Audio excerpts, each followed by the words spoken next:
I thank the Canadian friends for their long-term support of China-Canada relationship, and I look forward to continue having their support, including the support of the Canadian media.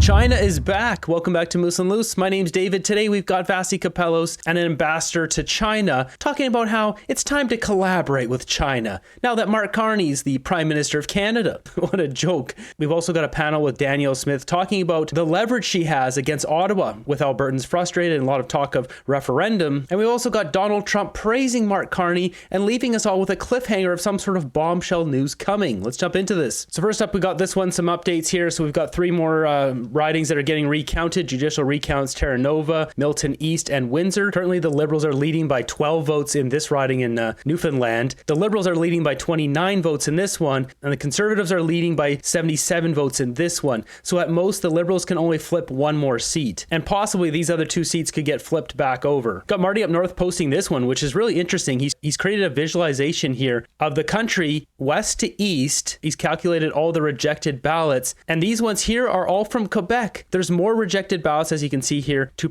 2.5%, 3%. There's way more rejected ballots in Quebec than any other province. What is going on here? And furthermore, he's calculated for the 2021 election, and it's the same thing. Do Quebecers just not know how to fill out ballots, or what's going on? Perhaps PQ separatists show their displeasure with Canada by spoiling ballots. That could be. We got this one, breaking news: GM to initiate massive layoffs in June. Elbows up, elbows up. That's right. Mark Carney fighting for Canada by doing nothing. We got this one from the Globe and Mail. BC won't fast-track projects without First Nations ownership, BC Premier says. This is ridiculous. Why? Why do First Nations have to own anything in any of these projects? If it's on their land, yeah, that makes sense. But if it's off their land, why? There's like 5% population that's First Nations. You can't make this up. David Eby is the stupidest premier in this country's history. Brilliant strategy. Throw more hurdles in front of the construction industry. David Eby doesn't know what fast-track means. British Columbia is absolutely doomed with this buffoon running it. Got this one here. Elbows up. We've got all these companies trying to use this elbows up. When I see this is just a list of companies to boycott, like Maple Leaf, Yellow Belly, and these other stumbling juice. Boycott them all. We got Kirk posting this one. A young woman was pokey-poked to her demise randomly by this guy in Mississauga. The suspect is still out. Be careful taking transit and watch out. That's right. So this guy just pokey-poked someone who was in her 20s. This is more Liberals Canada. They brought in the worst of the worst, and now they're taking out our citizens.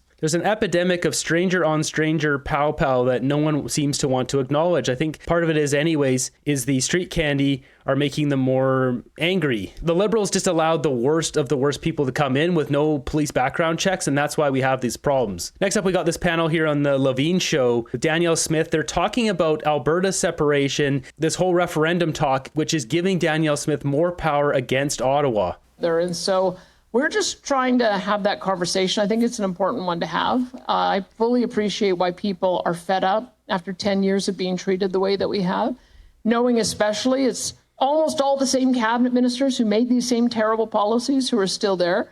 I do understand that can be the case. However, I also know very few have changed. The Liberals gained a few more seats. Not many Liberals went out the door. It's the same den of thieves. that leadership can change direction. I don't know if this particular leader will change direction, but we're going to find out pretty soon.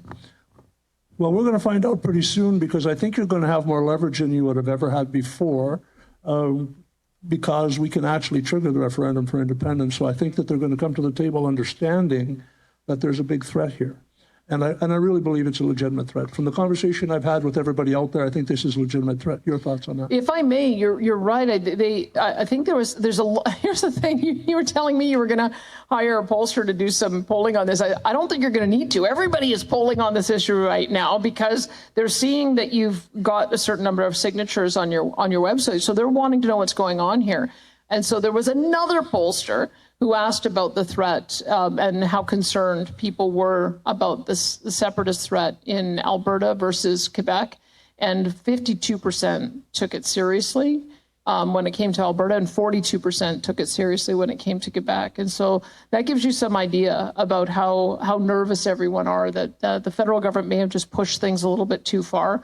That's why people are talking about it. That's why they're worried about it, is that they finally feel like that Albertans may have had enough, and they're worried about it. Their reaction, of course, is to call out anybody who feels that way.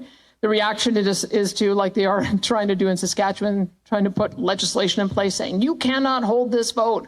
My view is a little bit differently, is that if it is the case that many Albertans want to have the conversation, then if the signatures can be achieved, then we should have the conversation. That's just it. They're terrified now because there's a lot of people thinking about this idea like, yeah, let's leave. It's terrible. The Liberals have ruined everything. They're not thinking about Alberta at all. And there's millions of people that don't like the Liberals. And once movements like this start building, it just grows and grows and grows, and then you can't stop it. They know it's at that point where it's starting to grow and they're losing control of the narrative. That's why they went after Danielle Smith just in the last week here, CBC releasing those hit pieces. CTV was doing one too. The hit piece of her spending $10,000 to go meet with Donald Trump to try to save the Canadian economy, to save the oil industry. Should note too, she was the only one to get an initial discount on the tariffs. So mainstream media working in overdrive, trying to help the Liberals, once again paid off propaganda media. But Canadians are now waking up that the media is paid off propaganda like you'd get in North Korea, and now watching with a very critical eye. This is opportunity time, not time for crying, but positive change. Full independence for Alberta. Just wait until those young conservative families from Ontario come to Alberta. Yeah, I mean, if people start moving, the movement is just going to get stronger in Alberta. Next up, we got Donald Trump dropping this bombshell. I said before in our meeting with the new and very talented Prime Minister of Canada that we have some very big announcement to make. It's not about trade, it's about something else, but it's going to be a truly earth-shattering and positive development for this country and for the people of this country.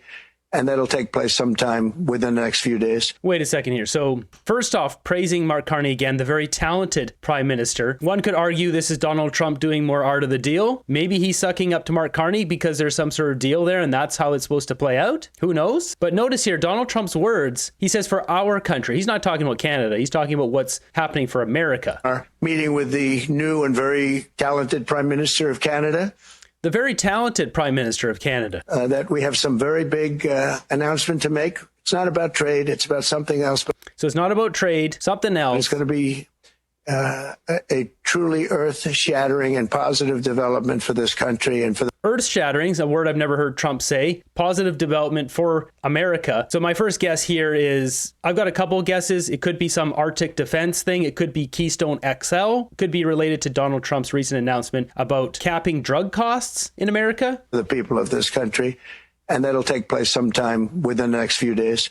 So people of this country. So if we take a look at this one, it says Donald Trump will sign executive order to cap drug prices. This is pretty crazy. Prescription drug and pharmaceutical prices will be reduced almost immediately by 30 to 80% and will rise throughout the world in order to equalize and, for the first time in many years, bring fairness to America. This is amazing though. This is really something good for the people. Drug companies are ripping people off. And this is the same thing coming from Newsweek. Donald Trump vows to reduce prescription drug costs by up to 80%. So it could be this. He had a tweet about this as well. It says, for many years, the world has wondered why prescription drugs and pharmaceuticals in the United States of America were so much higher than they were in any other nation, sometimes being 5 to 10 times more. So he goes on to blast the drug companies in here, but he mentions it again, 30 to 80%. Could it be this, his deal with China? Even though Mark Carney was there and he talked about it with Carney, could have nothing to do with Canada. Trump leaving us with another cliffhanger once again. Carney agreed to give Alberta to US. Yeah, right. US is going to adopt the metric system. That's not happening. Someone in here said offer citizenship to Canada. That's possible, probably not that likely. Economic union, military base, and icebreaker deal for Northern Passage. I think that's quite likely. Keystone, another one. Trump ran our election, now he's running the country.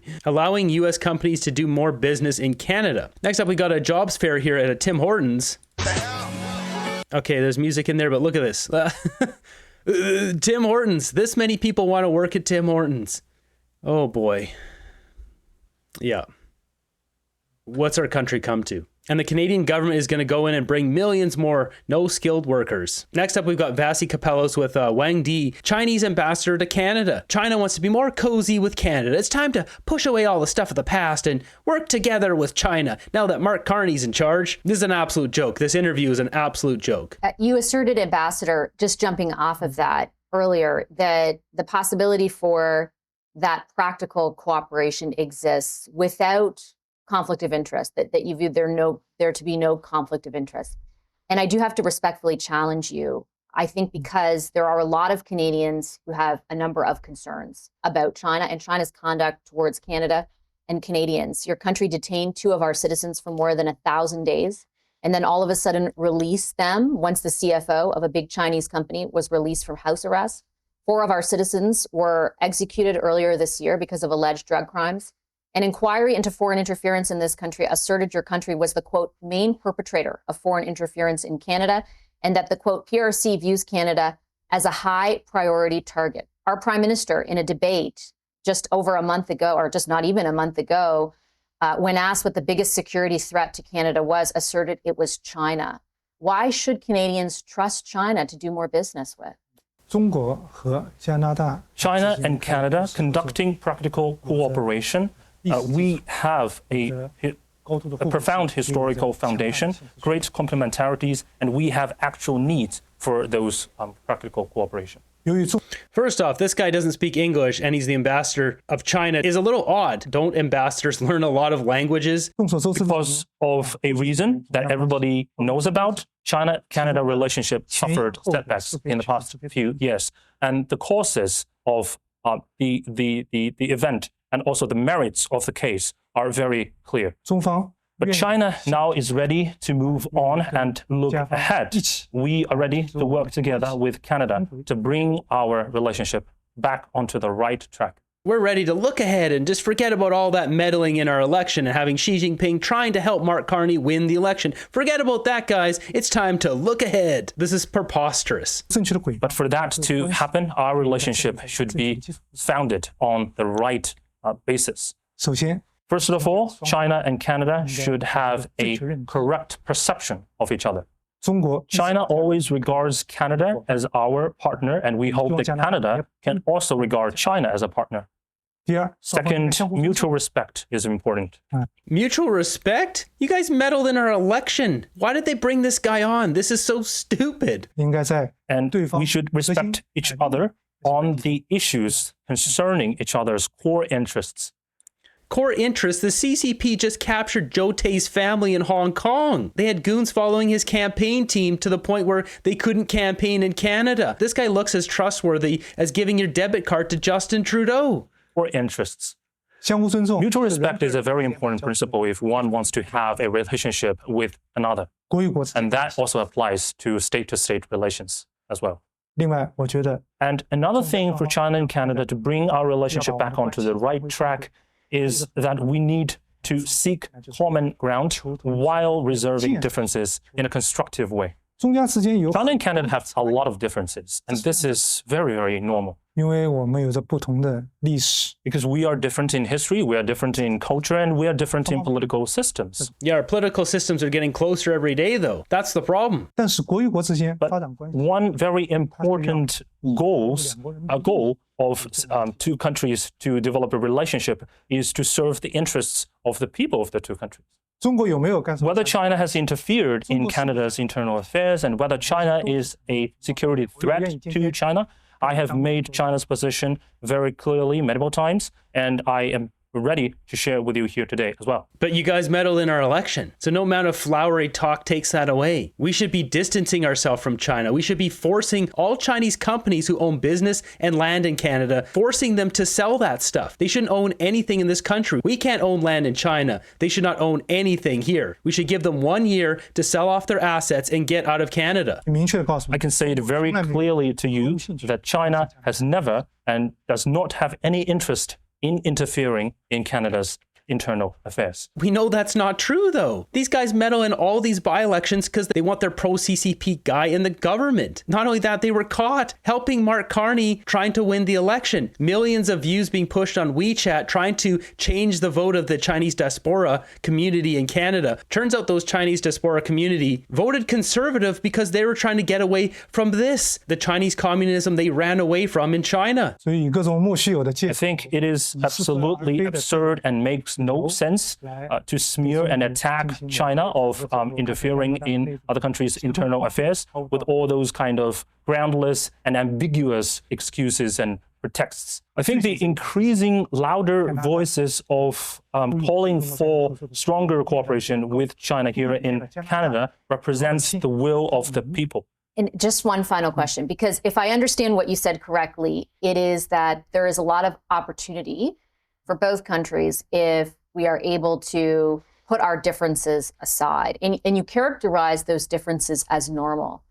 The issue, as I see it, is that there are many Canadians, based on not a desire to smear China, but assertions that their own government has made, evidence provided by that government, who don't feel like the differences are normal, who don't feel like what happened to Michael Kovrig and Michael Spavor was normal, or the 4 individuals who were executed because of alleged drug crimes or foreign interference in our election system. I understand you deny that that is the case, but we have been shown otherwise by our own government.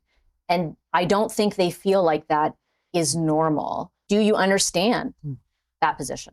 As I said, in the past few years, the reason for the cooling China-Canada relationship was very clear.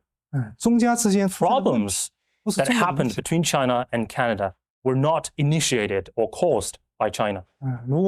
If we look back on the past few years of our relationship, I think we will be able to come to an objective conclusion. It's very bizarre, the timing of this. This guy's popping up on CTV now. Did Mark Carney make a call to his buddy Xi Jinping? Hey, get the ambassador over here. We need to start working things out. I mean, if we look at the timeline of events, Bruce Flatt, the CEO of Brookfield, went to go meet with the vice premier business leader in China, one of Xi Jinping's top guys. You can see here, Chinese vice premier encourages multinational companies to expand investment in China. So we've got Tim Apple, Tim Cook, and some other guys in here, but we've got Bruce Flatt right here. Bruce Flatt, CEO of Brookfield Asset Management. And you see the date, March 23rd, 2025. What happened on March 23rd, 2025? Mark Carney dissolved Parliament and called the election. They've been setting this up from the start. Dirty deals are being made where they all get rich. I mean, here's the deals Mark Carney made. Carney's China ties. Mark Carney investment and borrowing ties to China through Brookfield Asset Management and its connection to the real estate tycoon linked to the CCP raised questions as Carney takes over from Trudeau. So it goes on to talk about how there's already $3 billion of Brookfield's money invested in China. As we see on Sam Cooper's The Bureau, $276 million from the Bank of China refinancing under Mark Carney was just loaned to Brookfield. This is back at the end of 2024. Bruce Flatt goes and meets with the vice premier, He Lifiang, calls an election, and now we've got this hobgoblin on CTV saying China and Canada should be friends. We should be working together more. You mentioned the death penalty for the 4 criminals in China. In China, by our law, drug crime is a serious crime. No matter which nationality this criminal is of, whether they are Chinese, whether they are Canadians or from other countries, as long as they have committed drug crimes, they will be held accountable according to China's law. I think another point is that we should look at how big the damage these criminals and the crimes they have committed have caused to how many families in China. Oh, please. Joe Tay left Hong Kong because freedom of speech got taken away in Hong Kong, even though it was promised. The whole deal with Britain and the 99-year lease, that whole thing. China came in and just ripped away the rights of people of Hong Kong. People who speak out against it become enemies of the state. And what do? They target people's family members because the CCP only use dirty tactics. Kind of reminds us of one of the political parties in Canada. Because of drug crimes, many families, many people have suffered seriously. And we should pay attention to their human rights and pay attention to their well-being. So that is why China has adopted a zero-tolerance policy towards drug crimes. And we have made sure that drug problem is not as bad in China as in other countries. Because China has a population of 1.4 billion, not 40 million. If drug problem is allowed to be a rampant problem in China, it will not only cause damages to China, it will also cause damages to many other countries. So the zero tolerance policy against drug crimes of China is not only for the sake of the well-being of the Chinese people, but also for the greater world, the greater good of the whole world. So now we are at a very important point of time in China-Canada relationship.